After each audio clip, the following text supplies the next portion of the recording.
Welcome back to the Cow Park Bros podcast.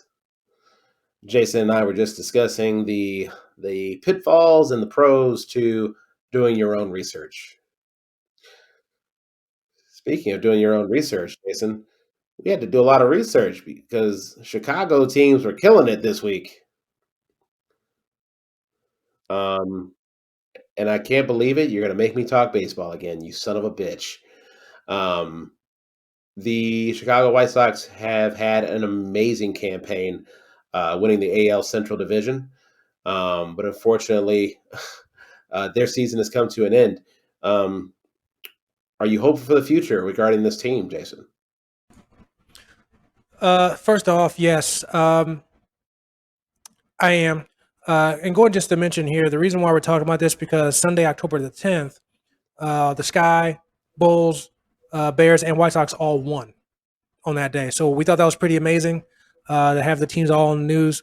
That's why we're bringing this up. But to answer your question, yeah, obviously the season ending this early this year. Well, I shouldn't even say that. The season, obviously, it Sox being eliminated, obviously, isn't the happiest moment for me. But weirdly enough, I'm not sad. You know what I mean? I'm not fully disappointed. Now, obviously, from a team perspective, it was World Series or bust. Now, obviously, they didn't get there, so it's a bust in a way. From a fan perspective, and obviously, there's going to be people mad and want to say what they want to say about the season. But the fact of the matter is, and some of this is opinion, this is really year one of like a 4-year window for the White Sox to win, to be contenders, right? And it's all about progression. 2 or 3 years ago, the White Sox were a 100 loss team, right? Then they started getting a little better. They only lost like 70 or 80 games. So improvement. Then last year, even though it was a shortened season, made the playoffs, got to the wild card game, they lost. Fast forward to this year, full season, and what happened? They avoided the wild card game, they won the division, and got into the ALDS. Now again, they lost three games to one, disappointing. But I think because of all that, I'm not saddened. And they lost the Houston Astros. Um, you know, ignoring any possible cheating that was put out there, the Astros can hit. So, and that's simple as that. So they didn't lose to a horrible team. They lost to the Astros. It's what it is. So I can't say I'm disappointed in the team. Again, it's year one of the window. So now it's all about progression. So next year, get better. Get into the ALCS. Get to the World Series. Win the World Series. Something. One of those three options. But losing in the ALDS shouldn't happen. Progression. So, no, not disappointed at all. I would say it's been a great season, man. First off, I believe it's the first time ever in the history of the White Sox that they made the postseason 2 years in a row. That is actually correct, unfortunately. That's correct. Yeah. And first off, that's fucking cool. You made Major League Baseball history. So there's, I'm not big on it's World Series or bust because so much shit can happen. I mean, I know it's not as crazy as, let's say, the Super Bowl where it's single game elimination, but they had a hell of a year. Despite all of the back and forth that you and I have had about Crosstown Classic and what I'm going to watch next year with great interest because I feel like I know enough about the squad now that I care now. Like, I care about this team and I want them to be successful. Before we go any further to that point, I have to ask you a question to see how much you really care. Okay. The White Sox leadoff hitter, what's his name? I don't fucking know. Yeah, exactly. Exactly my point. Go ahead, man. Yeah, I mean, bro, I first off, it doesn't matter because their season's over, and second of all, I don't even know the Cubs leadoff hitter. So jokes on you. Jokes on you. The casual baseball fan here does not give a shit about that. Well, first of all, you probably don't know the Cubs leadoff hitter because he was in high school last year. So yeah, that's probably why you don't know. So yeah. Ain't nobody asked you yet, R. Kelly. See that? I don't know why you have to go to that such extreme. That has. Move on. So in more, Chicago sports narratives, and yeah, Jason, that is a cool point that you know all of the Chicago sports teams playing won last Sunday. We were also going to talk about the fact that the Bulls might actually be worth a damn this year. They won a preseason game. I almost didn't want to count it, but this retool roster does look promising. I don't know their leadoff hitter either, but they look like a young crew. They actually look like they have some versatility, and it's just not going to be Zach Levine shooting 50 times a game. So Can we guarantee that though? I can't guarantee anything. I'm just hoping that he doesn't turn into a damn ball hog, and that you know this team can actually be worth a damn and make the playoffs. Well, first of all, there's no turning into a ball hog for Zach Levine. He already is one. The hope is that he's not going to continue to be one. Now they actually have some additional key players on the team. But yeah, the team definitely made some off-season moves, which we know doesn't always mean anything. And no matter what the sport, off-season moves don't mean nothing. We're fully recognizing that. But for a team that didn't make the playoffs last year, or even make the playoff tournament or whatever, um, you can't help but think they're going to improve upon that. Just like I was saying with the White Sox, progression. Now, obviously, these offseason moves have probably advanced that progression up to where it's expected because of that. I was even talking to my dad about them last when I talked to him last. Or actually, one of my dad was a coworker. Talking about the Bull. He's also a Bulls fan, but he was saying the Bulls should be finishing in the top half of the Eastern Conference, 1, 2, 3, or 4. And I was like, so we had a back and forth about that, which I conceded when it comes to I saw his point. But if they get there, hey, great for the Bulls. But I don't know. So, but I think, yeah, I definitely agree with him that the progression is actually making the playoffs this year. You have to do that with a winning record. That is a must. Um, they probably want to avoid being one of the bottom two seeds to avoid having to play the Sixers or the Nets. Right. But hell, Well, but we're even also assuming the Nets may be the second seed, given some other news related to the Nets. well, I think even without that, but based on the Eastern Conference, they should still be the 2 seed or 1, whatever. Um, but but you know what? Even if they are the 7 and 8 seed, guess what? They're still in the playoffs. Well, playoff tournament anyway. Um, but still, that's still an improvement. But they made at least a couple offseason moves that should improve the team. I'd say they have a pretty good key player at 4 of the 5 starter positions. Haven't been able to say it in a while. It's pretty much the Zach Levine show, and hopefully Laurie would play, but he was injured. So now he has some help. So as a guy who's has a fandom in 2 different teams, I'm definitely interested to see what the Bulls can do to kind of bridge that gap alone, let alone as far as the Eastern Conference goes, or even the Western Conference for that matter. So we'll see. And then something amazing happened. The head coach, Matt Nagy of the Chicago Bears, gave up play calling duties. And guess what happened, Jason? What happened? The offense actually looked like it was worth a damn. And then Justin Fields was named the starter officially, and they've stopped this farce of, well, as soon as Andy Dalton gets back healthy, it's his squad. I Well, think that's not a farce though, man. That probably was legit. But I think what happened was it got to the point of like was said by many people, including me and you. Once we get the game 4 area, game 4 or 5, that's when it's going to be okay. What are we going to do? Is it going to stick with the whole narrative of when Andy Dalton's healthy, which is probably true, or is it time to go rookie? And after that 4th game, when Andy Dalton's still hurt, and even though Justin Fields didn't, there was one game we didn't look the best, probably wasn't his fault, obviously. I think that's was a point in time. You know what? Let's just go with him. See what we can do. That may have coincided with the play calling duties getting changed after that Cleveland game, but no matter what, I agree with you. These last 2 games that they won, especially not the last 2 games that they won, but the Raider game that they won to go 3-2. I think that's what's pretty telling. The fact that they got that huge win and the timing of that was very important when it comes to 1, getting above 500, 2, winning that first game in the second, the second 4 game series. We'll say, first 4 games they were 2-2. Now it's their second 4 games. They won that first one's important because of the game they're going into this week versus the Packers. Which now, because of that win, that game is now versus the Packers going to be for division winner, a winning division at that point. So it definitely sets up going forward. Importantly, record wise, competitively, but yeah, it definitely looks different. And I think the running game helps with that. Knowing that Justin Fields might have his struggles with the passing, the running has to be on point. And even with them losing David Montgomery, they still were able to get the run game in. Damian Williams got a touchdown.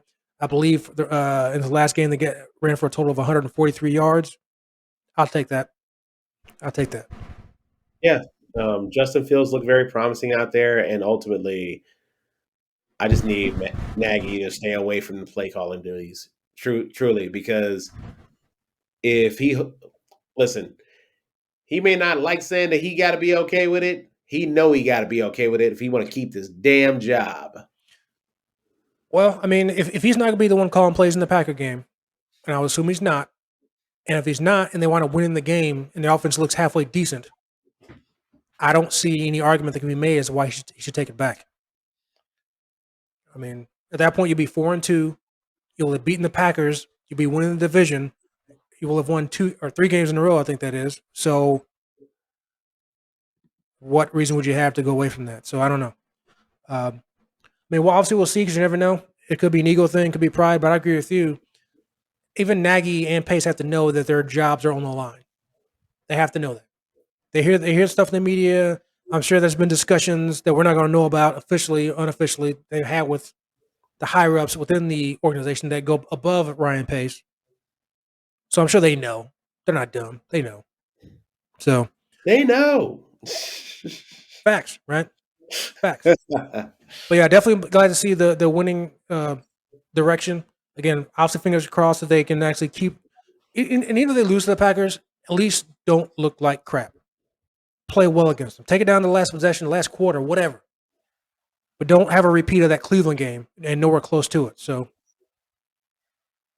yeah, I don't think us as Bears fans. And listen, I saw a lot of shitty football this past weekend, especially in the kicking game. Like that Green Bay Cincinnati game was that was an amazing sight to see. I had never seen such horrible kicking. It was like having all of the doinks basically on loop from past playoff games. It was insane. well, I didn't see the Packer game because, as I said to you, and as I've told other people, I don't watch Packer games unless they're playing the Bears, so I didn't see it.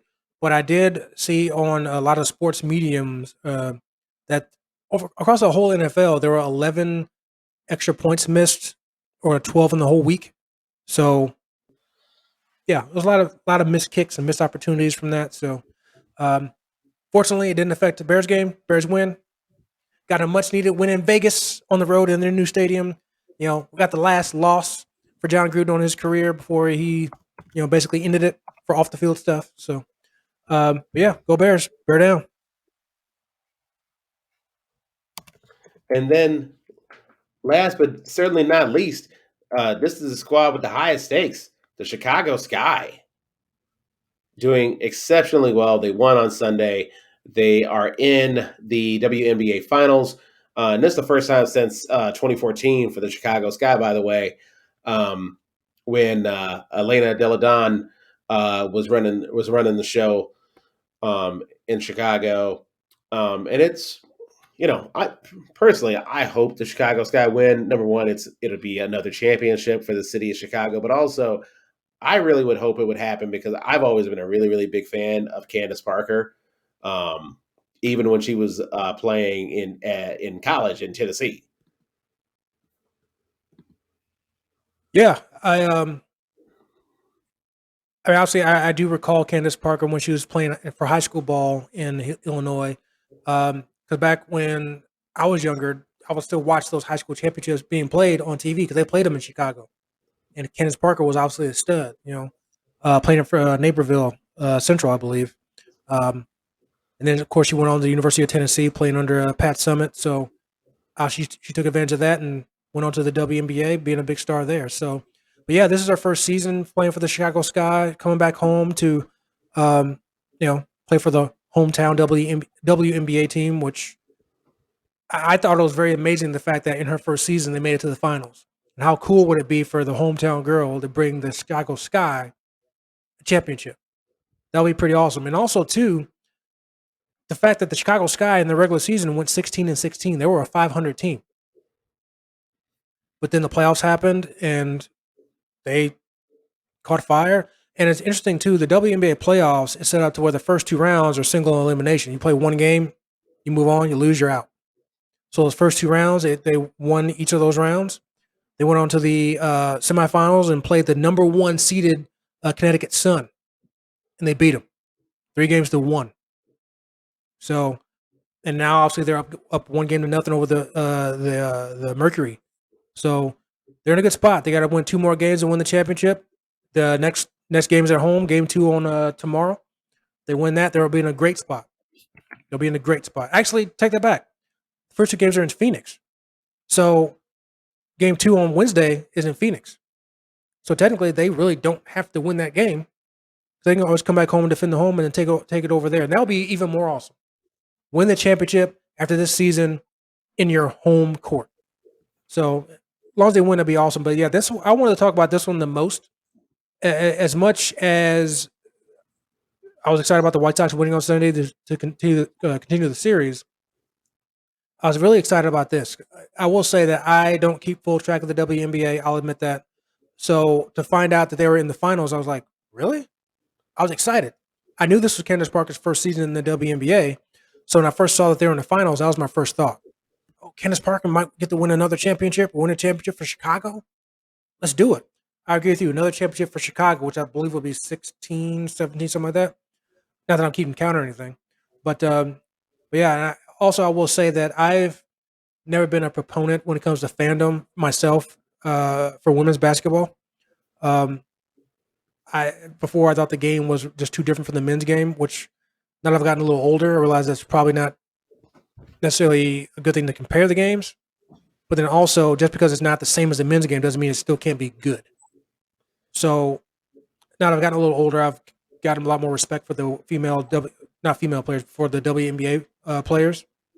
So, so see this is kind of a doubly good because now that I'm actually kind of better respecting the women's basketball, to now see the Chicago team being in the finals, I gotta admit this might show some interest, for the WNBA, and also the fact there's been several players I've known of there I have respect for, like Diana Taurasi, who's playing for the Phoenix Mercury. I've Yep. always been a big fan of hers, even back when she was with UConn. I loved her style, loved her game, you know. So even from that perspective, the fact that she's in the finals against Candace Parker on the other side, even that has some interest to it. So, um, yeah, definitely root for the Sky. I hope they win game 2 to kind of put themselves in a fantastic position to win one of the next 3 games, including 2 of them in Chicago. So yeah, I think it's totally awesome, man. But what do you think about the Sky? Well, Jason, you hit on a lot of great points. Number one, it's okay. We don't have to. We don't listen. We don't have to cap on Cap Our Bros. Okay, we don't have to bullshit the international public on how big fans we are of the WNBA. What I think is important is what we see happening is historical. Number one, in terms of all these Chicago teams winning, but what's important is we didn't exclude the women, and we needed to give them their own special section, and not in a special section, but give them just equal footing.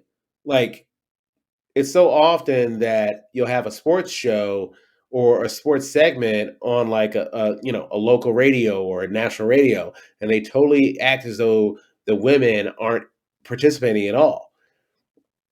And I also think it's important. Number one, you're seeing men actually show up as fans of the games, ambassadors of the game. This is what Kobe Bryant was trying to be.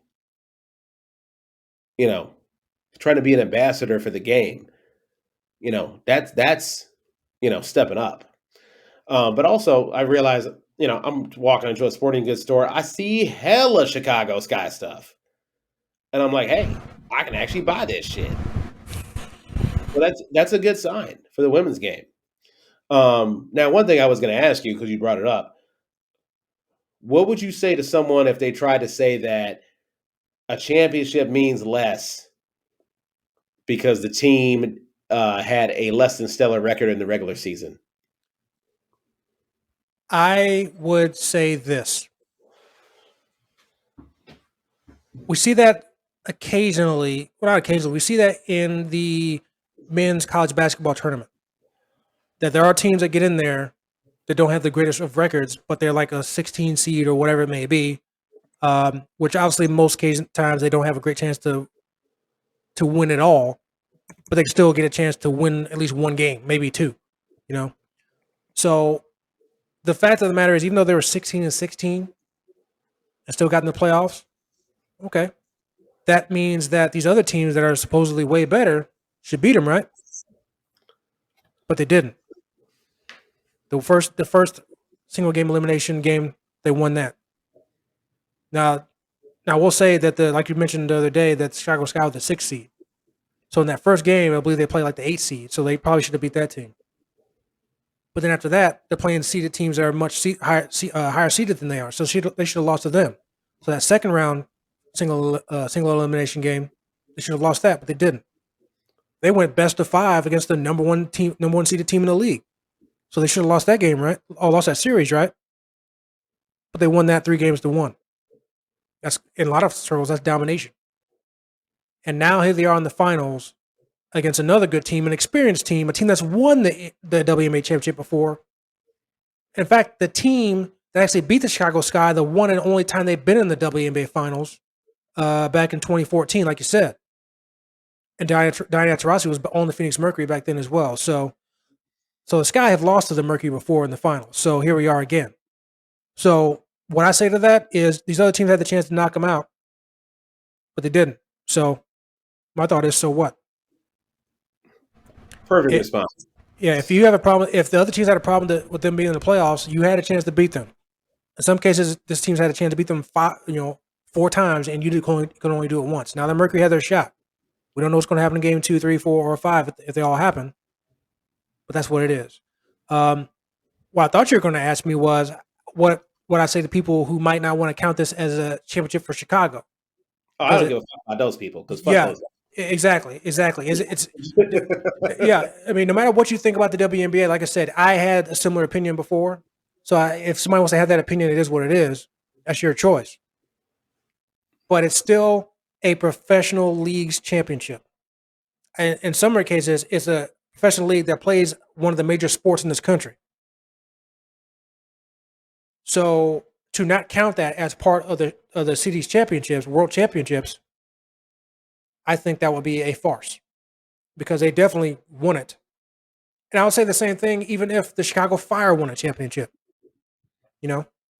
Obviously soccer isn't the biggest sport, not even just in Chicago or in this country. But if they won the MLS Cup, I'm definitely going to put that on the notch of Chicago titles because it's still a major championship when it comes to sports. It's the top of line of soccer.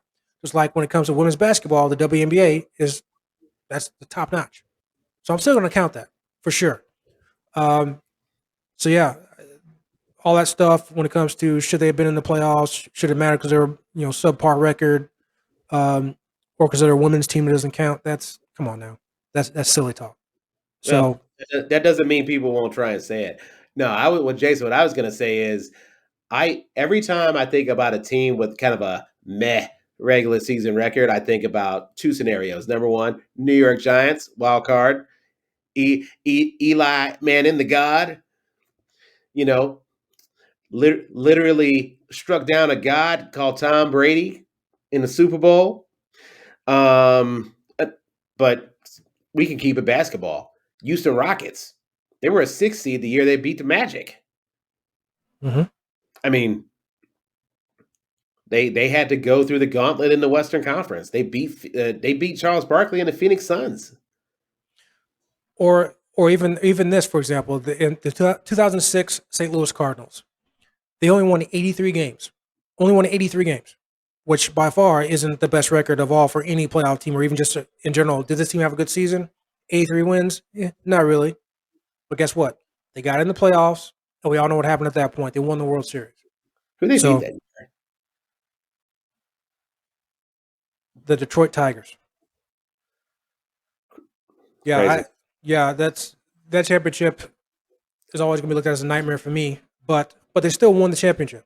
So, but again, I always say that. Guess what? They maybe shouldn't have been there. People can say all this, blah blah blah. But they faced three other teams, maybe four, that had the chance to beat them in a series, couldn't do it. So, Right. so yeah. One thing I do want to point out too, we're talking about the White Sox, the Bulls, Bears, and Sky. Even though it wasn't the same day, I do have to mention that the day before, on October the 9th, the Blackhawks actually won too. Oh, So jeez. yeah, so it was all wins for all the Chicago teams that played on that 2 day span on the weekend. But I do have to give a little bit of credence and condolences to the Cubs, who were the one team in Chicago that didn't win that day or that weekend because they weren't playing anywhere at all. Had to say that because it's And true. that and that concludes the 26th episode. And also, this is our final episode because Jason's being a dick. No, I'm kidding. But no, man, this has been a great segment. I like that we were able to give this guy a little bit of pub and get some historical reference for these accomplishments because they are accomplishments.